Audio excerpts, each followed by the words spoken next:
आप यह नहीं कह सकते कि आपके पास समय नहीं है, क्योंकि आपको भी उतना ही समय मिलता है जितना समय महान एवं सफल लोगों को मिलता है। नमस्कार दोस्तों, आप सभी का स्वागत है आपके अपने YouTube चैनल ज्ञान स्टडी LMP पर।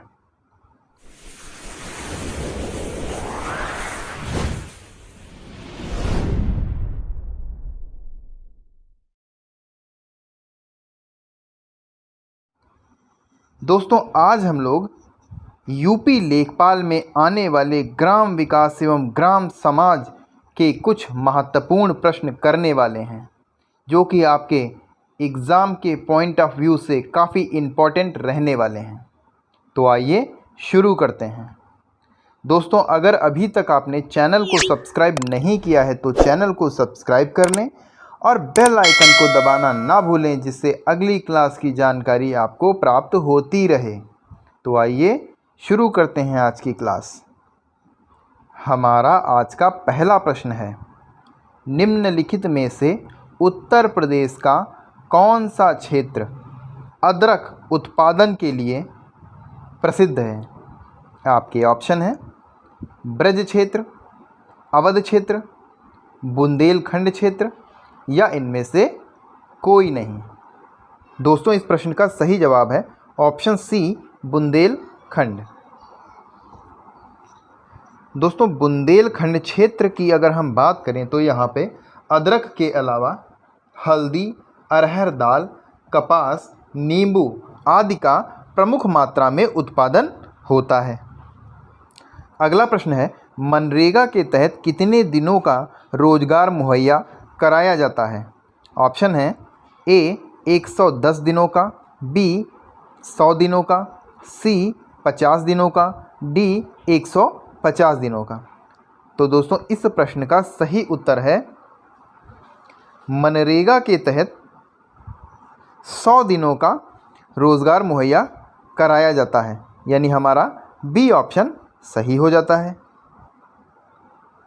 आइए दोस्तों आगे चलते हैं। अगला प्रश्न है, जाति एक बंद वर्ग है, यह कथन किसका है?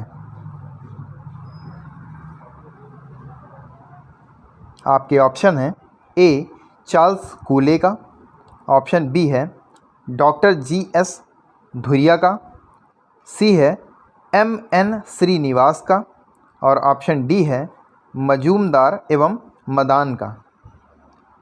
तो दोस्तों, इस प्रश्न का सही जवाब है ऑप्शन ए चार्ल्स कूले का, यानी हमारा ए ऑप्शन सही हो जाता है। अगला प्रश्न है, प्राक कल्पना यानी कि उपकल्पना के बारे में कौन सा कथन असत्य है? यानी आपको उस आंसर को टिक करना है जो असत्य है। आपके ऑप्शन हैं ए यह अनुमानित निष्कर्ष होती है, बी यह प्रस्थापना है जिसका अनुभव के आधार पर परीक्षण किया जाता है, सी है यह 2 अथवा अधिक चरणों के मध्य संबंधों का पूर्वानुमान बताती है और ऑप्शन डी है वैज्ञानिक अध्ययन के प्राकल्पनाओं को सिद्ध करना अनिवार्य है। तो दोस्तों, इस प्रश्न का सही जवाब है ऑप्शन डी, वैज्ञानिक अध्ययन में प्राकल्पनाओं को सिद्ध करना अनिवार्य है। आइए दोस्तों अगले प्रश्न पर चलते हैं। अगला प्रश्न है, नेशनल प्लानिंग कमेटी का गठन किसने किया था? नेशनल प्लानिंग कमेटी का गठन किसने किया था? ऑप्शन है जवाहरलाल नेहरू, सुभाष चंद्र बोस, लाल बहादुर शास्त्री या डी दादा भाई नौरोजी। तो दोस्तों, इस प्रश्न का सही जवाब हो जाएगा सुभाष चंद्र बोस, यानी हमारा बी ऑप्शन सही हो जाएगा। नेशनल प्लानिंग कमेटी का गठन सुभाष चंद्र बोस ने किया था। अगला प्रश्न है, निम्नलिखित में से कौन सा भारत में सतत विकास लक्ष्यों के लिए एक नोडल संस्था है? ऑप्शन है लोक आयोग, नीति आयोग, वित्त आयोग, विनिवेश आयोग। तो दोस्तों इस प्रश्न का सही जवाब हो जाएगा ऑप्शन बी, नीति आयोग। दोस्तों नीति आयोग से संबंधित एक और प्रश्न है, आएगा आगे, तो इसके बारे में थोड़ा सा हम आगे जानेंगे। फिलहाल अगले प्रश्न पर चलते हैं। अगला प्रश्न है, ग्रामीण समाज की नगरीय समाज से भिन्नता बताने के लिए सोरोकिन और जिमरमैन निम्नलिखित में से किन मानदंडों को अपनाया था? व्यवसाय, अंतःक्रिया की व्यवस्था, विषमता, जनसंख्या का आधार और गतिशीलता। तो दोस्तों इनमें से कुछ पॉइंट्स सही हैं सीरोकिन और जिमरमैन के अनुसार, उनमें से बताना है कि इसमें से किन किन को इन दोनों ने सही माना था। तो इसमें सही विषमता को अपनाया था, जनसंख्या का आधार माना था और गतिशीलता को माना था। यानी हमारा सही ऑप्शन हो जाएगा ऑप्शन सी, 3, 4, 5। आइए दोस्तों अगले प्रश्न पर चलते हैं। अगला प्रश्न है, नीति आयोग अस्तित्व में कब आया? ये देखिए दोस्तों प्रश्न आ गया।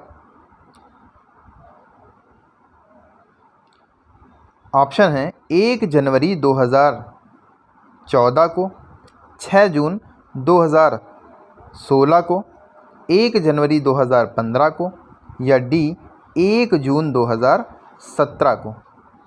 तो दोस्तों नीति आयोग अस्तित्व में आया था 1 जनवरी 2015 को, यानी हमारा सी ऑप्शन सही हो जाएगा। दोस्तों अगर हम नीति आयोग की बात करें, यह अस्तित्व में 1 जनवरी 2015 में आया था। और नीति आयोग के अगर हम अध्यक्ष की बात करें तो इसका अध्यक्ष प्रधानमंत्री होता है। अगर मौजूदा समय की हम बात करें तो माननीय श्री नरेंद्र मोदी इसके अध्यक्ष हैं। और नीति आयोग से पहले यह योजना आयोग के नाम से जाना जाता था, जिसका नाम परिवर्तित कर नीति आयोग नाम अस्तित्व में आया था। और इसके पहले अध्यक्ष नरेंद्र मोदी जी थे। आइए दोस्तों अगला प्रश्न देखते हैं। अगला प्रश्न है, सामाजिक संगठन की दृष्टि से संयुक्त परिवार किस प्रकार की संस्था है? राष्ट्रीय संस्था, कल्याणकारी संस्था, विघटनकारी संस्था, इनमें से कोई नहीं। तो दोस्तों इस प्रश्न की अगर हम बात करें तो हमारा बी ऑप्शन सही हो जाता है, यानी कल्याणकारी संस्था। सामाजिक संगठन की दृष्टि से अगर हम बात करें तो संयुक्त परिवार कल्याणकारी संस्था के तहत माना जाता है। अगला प्रश्न है, ग्रामीण निर्धनता मूल संरचना में कमी के कारण होती है। यह विषय कौन से अध्ययन से संबंधित है? आपके ऑप्शन है ए वैज्ञानिक अनुसंधान, बी आदर्शात्मक अनुसंधान। दोस्तों यहाँ पर थोड़ा मिसप्रिंट है, इसको सही कर लीजिएगा। और सी ऑप्शन है, यहाँ पे सी कर लीजिएगा, अन्वेषी अनुसंधान, और डी है उपर्युक्त सभी। तो दोस्तों अगर हम इस प्रश्न के उत्तर की बात करें, आदर्शात्मक अनुसंधान। अगला प्रश्न है, ग्रामीण समुदाय को प्रभावित करने वाला सामाजिक कारक कौन सा नहीं है? आपके ऑप्शन है ए शांति, बी सुरक्षा, सी सांप्रदायिकता, डी सहयोग। तो दोस्तों इस प्रश्न के सही उत्तर की अगर हम बात करें तो ग्रामीण समुदाय को प्रभावित करने वाला सामाजिक कारक कौन सा नहीं है, यानी तो हमारा सही ऑप्शन हो जाएगा ऑप्शन डी सहयोग। ग्रामीण समुदाय में प्रभावित करने वाले कारक में शांति को भी माना जाता है और सुरक्षा भी होनी चाहिए। सांप्रदायिकता अगर होगी तो भी ग्रामीण समुदाय प्रभावित होगा। सहयोग इसका सही ऑप्शन हो जाएगा। तो आइए अगले प्रश्न पर चलते हैं। अगला प्रश्न है, जवाहर रोजगार योजना की एक उपयोजना के रूप में इंदिरा आवास योजना कब प्रारंभ की गई? दोस्तों जवाहर रोजगार योजना एक चलती थी और उसी की उप योजना के रूप में इंदिरा आवास योजना एक को प्रारंभ किया गया था। यह कब प्रारंभ किया गया था? तो इसका सही जवाब हो जाएगा ऑप्शन 1985। तो अगला प्रश्न है, केंद्रीय भैंस अनुसंधान संस्थान कहाँ है? ऑप्शन है हिसार में, रोहतक में, मुरादाबाद में, मुजफ्फरनगर में। तो दोस्तों इस प्रश्न का सही जवाब है ऑप्शन ए हिसार में। केंद्रीय भैंस अनुसंधान संस्थान हिसार में स्थित है। अगला प्रश्न है, उत्तर प्रदेश में इज्जत नगर में कौन सी संस्था स्थित है? ऑप्शन है शुष्क क्षेत्र अनुसंधान संस्थान, ऑप्शन बी केंद्रीय मत्स्यिकी शिक्षा संस्थान, ऑप्शन सी डेयरी अनुसंधान संस्थान और डी है भारतीय पशु चिकित्सा अनुसंधान संस्थान। तो दोस्तों इस प्रश्न का सही उत्तर है ऑप्शन डी भारतीय पशु चिकित्सा अनुसंधान संस्थान। दोस्तों इज्जत नगर में पशु चिकित्सा अनुसंधान संस्थान भी है और पक्षी अनुसंधान संस्थान भी है। दोस्तों इसकी अगर इन दोनों की अगर एक ट्रिक की बात करें तो पशु, तो आप याद कर लीजिए पशु पक्षियों की इज्जत करनी चाहिए, यानी पशु पक्षी और इज्जत करनी चाहिए यानी इज्जत नगर। दोस्तों शुष्क क्षेत्र अनुसंधान संस्थान की अगर हम बात करें तो यह जोधपुर राजस्थान में है।